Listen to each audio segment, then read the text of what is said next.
Guys इस video में हम बात करेंगे what is a narrator. Narrator क्या है, इसे लिटरेचर में क्या कहते हैं, इसका क्या कंसेप्ट है, ये मैं आपको बताऊंगी।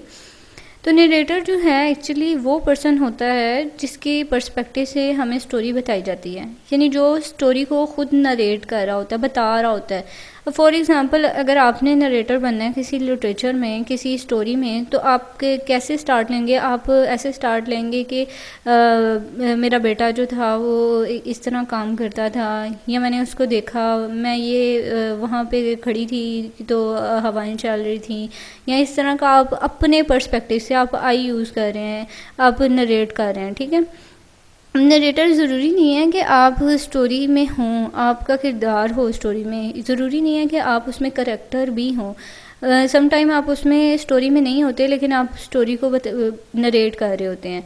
तो इसी तरह इसका ये नरेटर का कंसेप्ट है। अब आपको इसकी समझ आ गई होगी कि सम टाइम आप जो है स्टोरी खुद नरेट कर रहे होते हैं, खुद उसमें होते भी हैं और अपनी कहानी बता रहे होते हैं अगले पर्सन को, और सम टाइम आप उसमें नहीं होते लेकिन आप किसी और की स्टोरी जो है वो बता रहे होते हैं। तो ये सारी चीज़ें जो हैं वो नरेटर कंसीडर की जाती हैं।